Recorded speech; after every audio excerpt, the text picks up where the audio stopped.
2 రోజుల పాటు కలెక్టర్ల కాన్ఫరెన్స్లో చంద్రబాబు తన మార్క్ చూపించారు. ప్రజా సమస్యలపై చర్చించడం మానేసి సొంత డబ్బాకే ప్రాధాన్యత ఇచ్చారు. విద్యా వైద్య రంగాల నిధులకు కూటమి ప్రభుత్వం కోత పెట్టబోతోందా? ప్రభుత్వ స్కూళ్లను చందాలతో నడపాలని అంటున్నారు. దీని వెనుక ప్రభుత్వ ఉద్దేశం ఏంటి? విద్యా వైద్య రంగాన్ని గాలికి వదిలేసి ఇసుక మద్యం మాఫియాను ప్రోత్సహిస్తున్న ప్రభుత్వాన్ని ప్రజలు క్షమిస్తారా? చంద్రబాబు పాలన ప్రజాపాలన కాదు, ఖచ్చితంగా రాజకీయ పాలనే. రెడ్ బుక్ ప్రాధాన్యత ఇస్తూ సంక్షేమానికి బాబు ప్రభుత్వం పాతరేయటం దేనికి సంకేతం? సర్క్యులర్ ఎకానమీ అంటూ చంద్రబాబు చెప్పే మాటల్లో అర్థం ఉందా? ప్రజలకు అర్థమవుతోందా? చంద్రబాబు మాట్లాడే మాటలపై ఆయనకైనా నమ్మకం ఉందా? ఏపీలో కూటమి పాలన తీరుపై సీనియర్ జర్నలిస్ట్ కేఎస్ఆర్ కామెంట్ చూద్దాం. ఏపీ ముఖ్యమంత్రి చంద్రబాబు నాయుడు జిల్లా కలెక్టర్ల, ఎస్పీల, ఉన్నతాధికారుల సమావేశం ఎందుకు నిర్వహించినట్లు, ప్రజా సమస్యలను ఏ రకంగా పరిష్కారం చేయాలన్న అంశంపై మాట్లాడడానికా, లేక ఈ సదస్సులను కూడా ప్రచార వేదికలుగా వాడుకోవడానికా అన్న సందేహం కలుగుతుంది. 2 రోజుల పాటు ఈ సమావేశాలు జరిగాయి. అందులో ప్రజలు తక్షణం ఎదుర్కొంటున్న అవసరాల గురించి చర్చ జరిగినట్లు కనిపించదు. ఒకవేళ ప్రస్తావన వచ్చినా రాజకీయ విమర్శలు చేయడానికి ముఖ్యమంత్రి ప్రాముఖ్యత ఇచ్చారనిపిస్తుంది. యూరియా కొరత, టమోటా, ఉల్లి తదితర పంటల ధరలు పతనం అవడం వంటి వాటి గురించి ఈ సమావేశంలో పెద్దగా చర్చ జరగలేదనే చెప్పాలి. ఈ సదస్సులో 1-2 కీలకమైన అంశాల్లో ప్రభుత్వం తనకు తెలియకుండానే తన వైఖరి తెలియజేసింది. విద్య, వైద్య రంగాలకు సంబంధించి ప్రభుత్వ బడ్జెట్లో కోత ఎలా పెట్టాలన్న మీమాంసలో ఉన్నట్లుగా అర్థమవుతుంది. ఆరోగ్య శాఖ బడ్జెట్లో 30% తగ్గించే పరిస్థితి రావాలని చంద్రబాబు అంటున్నారు. అలాగే ప్రభుత్వ విద్యా సంస్థలను బాగు చేయడానికి విరాళాల మీద ఆధారపడడానికి ప్లాన్ తయారు చేస్తున్నామని ఒక అధికారి చెబుతున్నారు. ఇవి ఆందోళన కలిగించే విషయాలే. మరో సంగతి ఏమిటంటే మద్యం ద్వారా వస్తున్న ఆదాయం 10.29% పెరిగిందని వెల్లడైంది. ఇవేవి ప్రజా అనుకూల విషయాలు కావని చెప్పక తప్పదు. ఈ సమావేశంలో చంద్రబాబు ప్రభుత్వ శాఖల పనితీరుపై ప్రజాభిప్రాయ సేకరణ అంశాలను వెల్లడించారు. వాటి ప్రామాణికత ఎలా ఉన్నప్పటికీ కీలకమైనవి ఏమిటంటే హోంశాఖ, రెవెన్యూ, మున్సిపల్ శాఖల పనితీరుపై ప్రజల్లో తీవ్ర వ్యతిరేకత ఉందని వెల్లడైంది. ఎందువల్ల ఈ పరిస్థితి ఏర్పడిందన్నది ఆలోచిస్తే కేవలం పరిపాలనపై పట్టు తగ్గడం, రెడ్ బుక్ పేరుతో అరాచకాలు సాగించడం, టీడీపీ, జనసేనలకు చెందిన వారు దౌర్జన్యాలు, రౌడీయిజం, కబ్జాలు, ఇసుక, మద్యం తదితర మాఫియాలు నడపడం ఇలాంటివెన్నో కనిపిస్తాయి. దీనిపై చంద్రబాబు దృష్టి పెట్టడం లేదు. పైగా తనది రాజకీయ పాలనని బహిరంగంగా చెబుతున్నారు.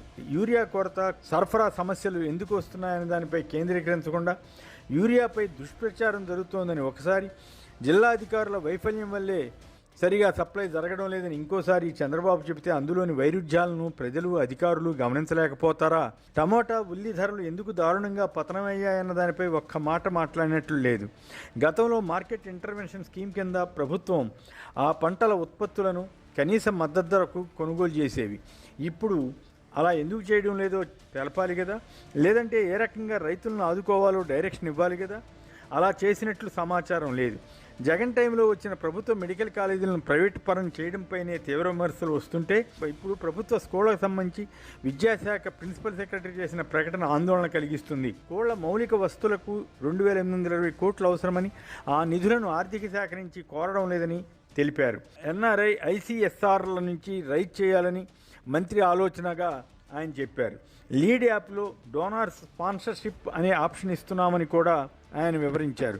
పదజాలం సంగతి ఎలా ఉన్నా ఈ వ్యాఖ్యల సారాంశం ఏమిటంటే గతంలో జగన్ ప్రభుత్వంలో మాదిరి కూటమి ప్రభుత్వం స్కూళ్ల బాగుచేతకు ప్రభుత్వం నుంచి నిధులు తీసుకోరనే కదా. ఎవరైనా విరాళాలు ఇస్తే బాగు చేస్తారట.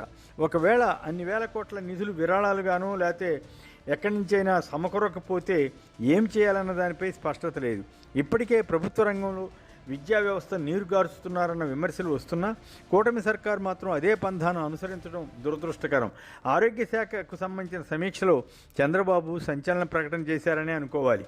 ప్రస్తుతం వైద్య ఆరోగ్య శాఖ బడ్జెట్ 20,000 కోట్లుగా ఉందని, దానిలో 33% తగ్గించినా భారీగా డబ్బు ఆదా అవుతుందని చంద్రబాబు అన్నారట. అదేమంటే అదేదో సంజీవని కార్యక్రమం గేమ్ చేంజర్ అవుతుందని ఆయన అంటున్నారు. ఆరోగ్యశ్రీ కింద 2,500 కోట్ల రూపాయల బకాయిల గురించి ఎందుకు ఈ సమావేశంలో ప్రస్తావనకు లేదన్న దానికి జవాబు ఏమి ఉంటుంది? నెట్వర్క్ ఆసుపత్రులు సమ్మె చేస్తుంటే దాని గురించి ఎందుకు మాట్లాడలేదు? రెవెన్యూ శాఖకు సంబంధించిన అర్జీలే 60% ఉంటున్నాయని సీఎం చెప్పారు. దీన్ని బట్టే ప్రభుత్వం గత ఏడాదిన్నరగా ఎలా పనిచేస్తోందో అర్థమై ఉండాలి. గతంలో గ్రామ వార్డు సచివాలయాల ద్వారా రెవెన్యూ లేదా ఇతర శాఖలకు చెందిన సమస్యలపై తేలిగ్గా పరిష్కారం చేయడానికి ప్రయత్నాలు జరిగాయి. కానీ ఇప్పుడు వాటిని నిర్వీర్యం చేస్తున్నారు. రైతు భరోసా కేంద్రాల ద్వారా కూడా రైతులకు విత్తనం మొదలు పంట కొనుగోలు వరకు సేవలు లభించేవి. ప్రస్తుతం అవి కూడా అంతంత మాత్రంగానే ఉన్నాయి. శాంతి భద్రతల గురించి రహస్యంగా సమీక్షించారట. అక్కడ ఎందుకు పారదర్శకంగా లేరో తెలుసుకోవడం కష్టం కాదు. పైకి తప్పు ఎవరు చేసినా ఉపేక్షించవద్దని చెబుతూనే లోపల మాత్రం తమ ఎమ్మెల్యేలు మంత్రులు చెప్పే వాటికి ప్రాధాన్యం ఇవ్వాలని ఆదేశాలు ఇస్తుంటారన్న విమర్శలు ఉన్నాయి.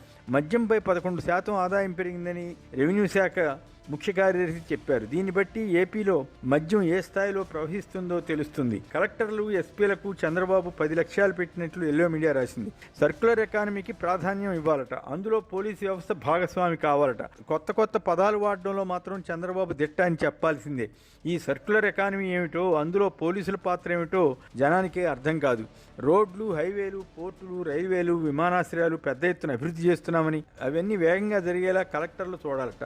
నిధులు ఇస్తే ఆటోమేటిక్గా సాగుతాయని వేరే చెప్పనక్కర్లేదు.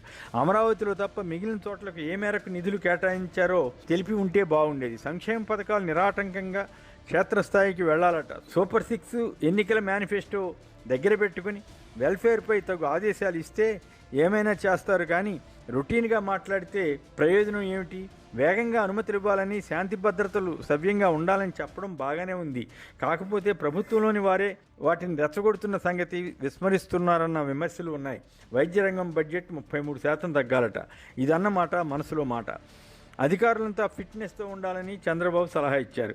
2 రోజుల పాటు జరిగిన చర్చల వల్ల ప్రత్యేకంగా కీలకమైన నిర్ణయాలు కానీ, ప్రస్తుతం ప్రజలు ఎదుర్కొంటున్న సమస్యలు కానీ చర్చించకుండా, నిర్దిష్ట లక్ష్యాలు పెట్టకుండా ఏదో ఒకటి మాట్లాడుకుంటే అవి ఉబుసుపోక కబుర్లకే పరిమితం అయ్యే అవకాశం ఉంటుంది.